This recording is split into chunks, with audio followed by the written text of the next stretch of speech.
வணக்கம். உங்க சேலம் மாறா தமிழ்ச்செல்வ. இன்று ஒரு திருநாள், நன்னாள்.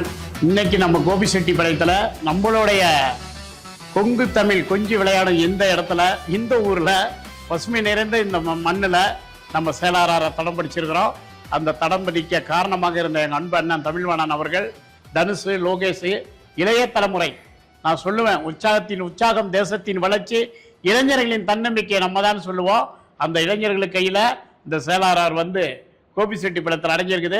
அவங்க ஆசீர்வாதத்தோட அவங்க இன்னதை எடுத்து பல மடங்கு, பல நூறு மடங்கு கொண்டுட்டு போவாங்கிற நம்பிக்கையோட, அந்த உறுதியோட அவங்க இன்னைக்கு இந்த கடையை பார்த்துருப்பீங்க. எத்தனை பாடுபட்டு ராப்பகலாம் குறுகிய நேரத்தில் பிரான்ச் கொடுத்து நான் 1 மந்த்தில் 2 மந்த்தில் எனக்கு போனதே தெரியல.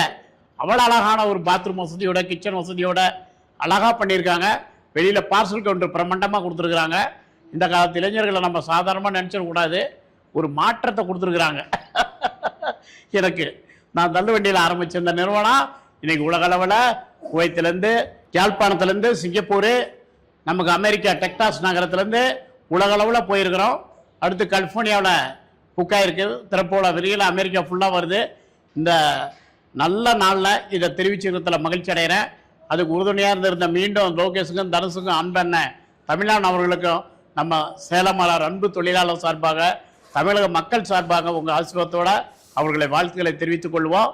நம்மளையே படம் பிடித்து கொண்டிருக்கோம் RR தமிழ். எங்கள் சேனல் இது வரைக்கும் நான் யாருக்கும் சொன்னதே இல்லை. இப்போ தான் ஏதோ 11 லட்சம் சப்ஸ்கிரைபரோட நிறைய வியூஸ் நிறைய போயிட்டுருக்கான், ஷூட் பண்ணிட்டு இருக்கிறாங்க. நான் சொல்லுவேன், சேலமாளார் ஒரு நிறுவனங்கிறது ஒரு வியாபார நோக்கத்தோடு கொடுக்கக்கூடிய ஒரு நிறுவனம் கிடையாது. பிள்ளைங்களுக்கு தன்னம்பிக்கையும் ஒழுக்கத்தையும் மண்பற்று மொழிப்பற்றோட இருக்கக்கூடிய ஒரு நிறுவனம். ஏதோ வியாபாரம் செஞ்சங்கிற நிறுவனமாக இல்லாமல் தமிழுடைய அந்த வளர்ச்சிக்கு பாடுபடக்கூடிய ஒரு நிறுவனம். யாழ்ப்பாணத்தில் முதல் தமிழ் போட அந்த இலங்கை போர் மணல் நம்ம தடம் பதித்தோம். இன்று அது உலகம் எங்கும் வாழும் தமிழர்கள் மத்தியில் நம்ம ஒரு இளைஞர்களை உத்வேகத்தை கொடுத்து கொண்டிருக்கின்றோம். வலிமைமிக்க இளைஞர்களை உருவாக்கி கொண்டிருக்கின்றோம். அவர்களுக்கு உற்சாக மிகுதியாக நான் என்னுடைய வாழ்க்கை வரலாறுகள் எல்லாம், நான் தள்ளுவண்டி தள்ளினது, டீ கிளாஸ் கழுவுனது, சிறு வயசில் வேப்பங்கொட்டை பொறுக்கி சாணி பொறு, அந்த 4வது படிக்க முடியாமல் நான் பட்ட கஷ்டங்களை எல்லாம் அந்த இளைஞர்கள் கையில் கொண்டு போய் நான் சேர்த்து இன்னைக்கு உற்சாகம் கரை புரண்டு ஓடும் நிறுவனமாக தொழில் வளர்ச்சிக்கு பல நாடுகள்லேருந்து நம்ம அரசாங்கம் கொண்டுட்டு வந்துட்டு இருக்காங்க. ஆனால் உள்நாட்டிலேயே நம்ம தொழில் புரட்சியை ஏற்படுத்தி கொண்டிருப்பது தான் சேலம் RR.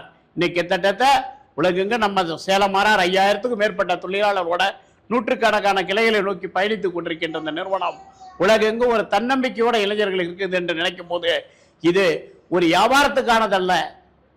பிள்ளைகளுக்கு, நம்ம தமிழ் பிள்ளைகளுக்கு, குழந்தைகளுக்கு ஒரு உற்சாகமானதாக இருக்க வலிமைமிக்க இளைஞர்களை தொழில் புரட்சியில் கொண்டு வந்துகிட்டு இருக்கிற நிறுவனம். இந்த நிறுவனத்தை, இந்த இடத்துல நிறுவனத்தில் மட்டமற்ற மகிழ்ச்சி அடைகிறேன் நான். அதே போல இளைஞர்களுக்கு நான் ஒன்றுதான் சொல்லுவேன், வெற்றி என்பது உடனே நம்ம எதிர்பார்த்திட முடியாது. ஒரு விதை போலதான்.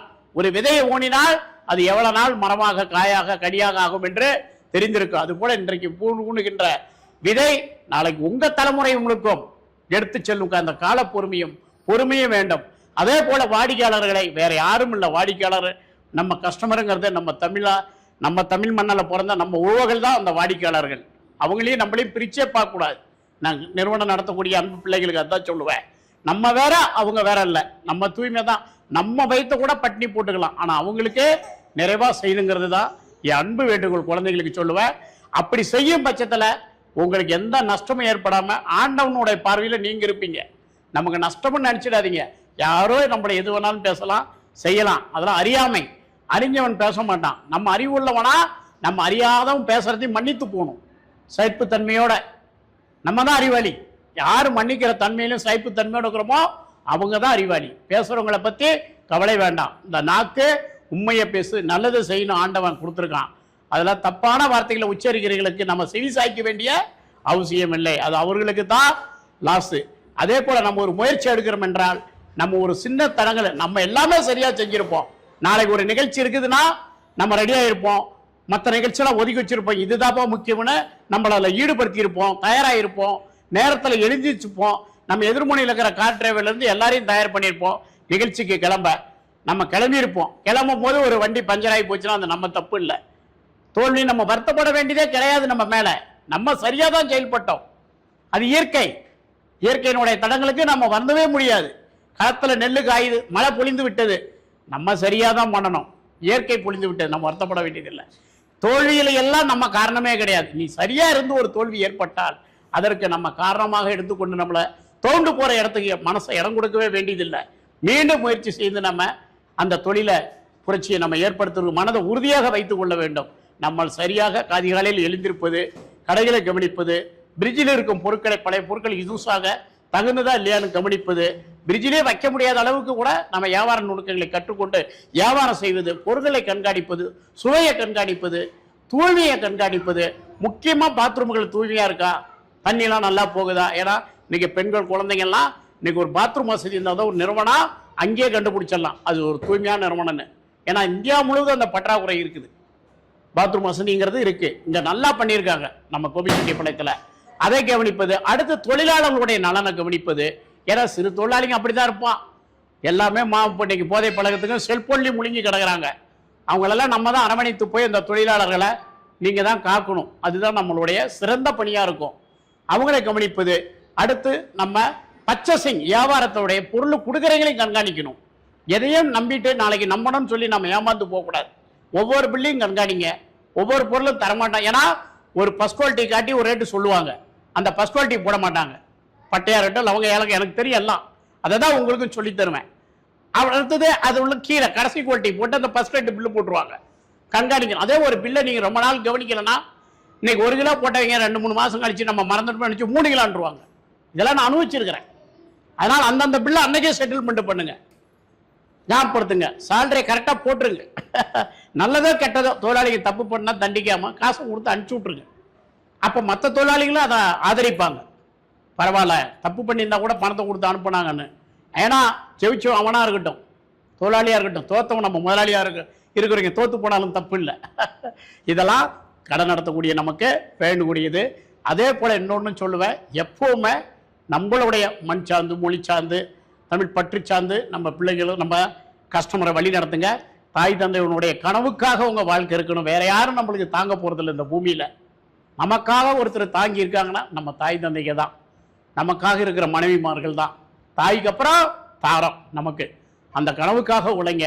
அதே மாதிரி வீட்டில் இருக்கிற பெண்கள் அவங்களுக்கு துணை புரியுங்க. இளைஞர்களுக்கு பிள்ளைகள் வந்து கடையை கவனிக்கலாம், கேஷ் கவுண்டர்லேருந்து கணக்கு பார்க்கலாம், வீட்லேயே இருக்கணும்னு ஒன்றும் அச்சப்பட வேண்டியதில்லை. தந்தை பெரியார் அதை தான் சொன்னார். பெண்ணு ஒன்றும் பிள்ளை பெருக்கும் கருவி எல்லாம் அடுப்புதுறதுக்கு கருவி இல்லைன்னு சொன்னார் பெரியார். பிள்ளைகள்லாம் வாங்க, இன்னைக்கு தமிழ் பிள்ளைகள் இந்தியாவிலேயே 76% வேலைக்கு போகிற பெண்களும் படித்த பெண்களும் இந்த இந்தியாவிலே தமிழ்நாட்டில் தான் முதல் இடத்துல இருக்கிறோம் நம்ம வேலை வாய்ப்பில் பெண்கள். அதனால கடையில் தொழிலில் கணவன்மார்களுக்கு, அண்ணன்மார்களுக்கு, தம்பிமார்கள், சகோதரிகள், தாய்மார்கள், அன்னையா இருக்கிறவங்க எல்லாருமே சேர்ந்து ஒரு குடும்பமாக ஈடுபடுங்க. வந்து நீங்கள் கடையை பார்த்தா இன்னும் சுத்தமாக இருக்கும். பெண்கள் வந்து காலையிலையோ மாலையிலையோ நேரம் கிடைக்கும் போது வீட்டு பணிகள் முடித்து விட்டு வந்து கவனித்தா, பெண்கள் கவனித்தா அந்த கடை இன்னும் தூய்மையாக இருக்கும். மகாலட்சுமி தட்சணம் அதில் அடங்கி இருக்குது பெண்கள் கவனிப்பதில். இப்படியெல்லாம் சார்ந்தது தான் ஒரு தொழில். இந்த தருணத்தில் கோபிச்செட்டிப்பாளையத்தில் இதை தொடங்கி வச்சதில் எனக்கு மற்றமற்ற மகிழ்ச்சி. இது விளைந்திருந்த உலகெங்கும் இளைஞர்களை கொண்டு போய் கொடுக்கணும், அது நடந்து கொண்டே இருக்கிறது. இத்தகைய கவனிப்பெல்லாம் சேர்ந்தது தான் நம்மளுடைய தொழில். நான் ஒன்று சொல்லுவேன், கஷ்டப்படாமல் இருக்க கஷ்டப்படு, உண்மையாகவே உண்மையாரு. நேரத்தை பார்த்துட்டு வேலை செய்யக்கூடாது, முன்னுக்கு வரவன் வேலையை முடிச்சுட்டு நேரத்தை பார்க்கணும். அதுதான் நான் சொல்லுவேன் என் பிள்ளைகளுக்கு. தூய்மை, தரம், சுத்தம், தர்ம, குணம் இதெல்லாம் சேர்ந்தது தான் தொழில்.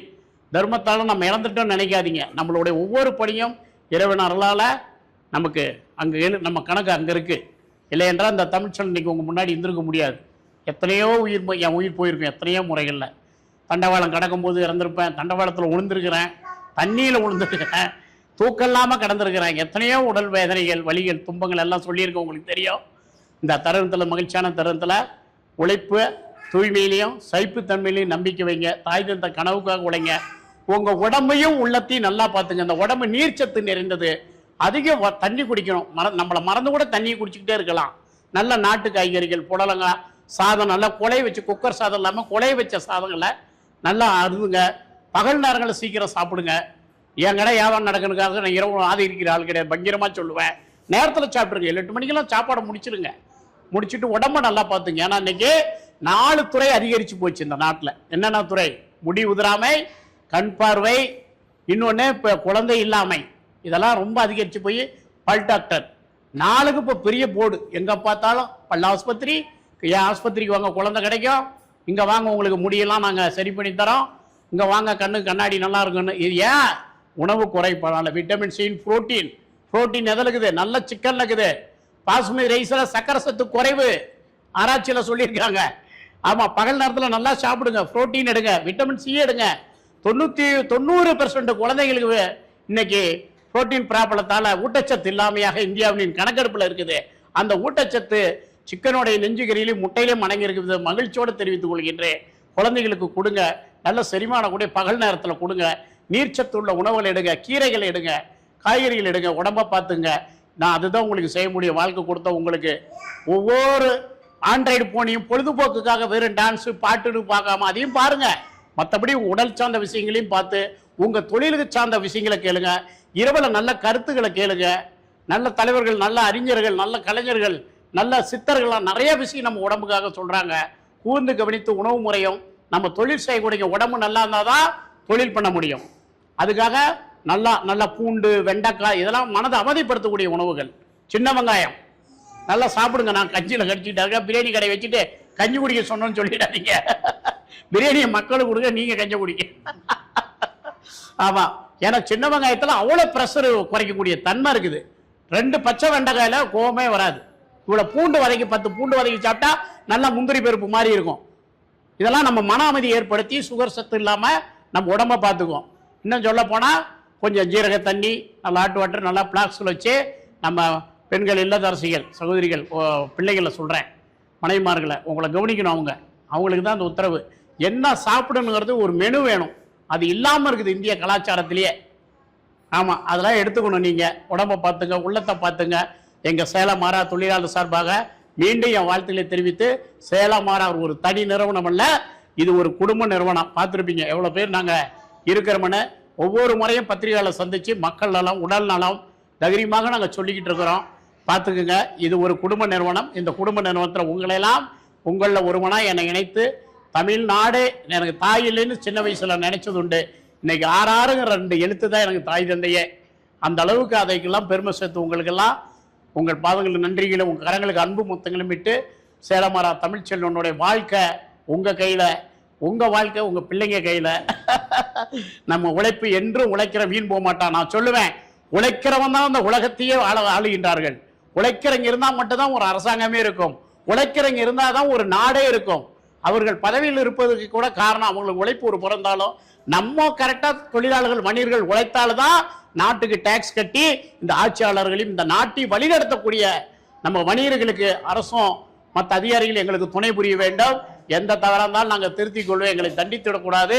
அரசு அதிகாரிகளுக்கு சப்போர்ட் பண்ணணும். ஏன்னா வருகிற ஒரு வர்த்தகத்தை தம்பி தான் ஒரு நாடுடைய வளர்ச்சியும் தேசத்தினுடைய வளர்ச்சி அடங்கியிருக்குது என்பதில் புரிந்து கொண்டு எங்களுக்கு எல்லாரும் துணை புரியுங்கள் என்று கூறி விடைபெறுகின்ற உங்கள் சேலமாரா தமிழ்ச்செல்வ. நன்றி, வணக்கம்.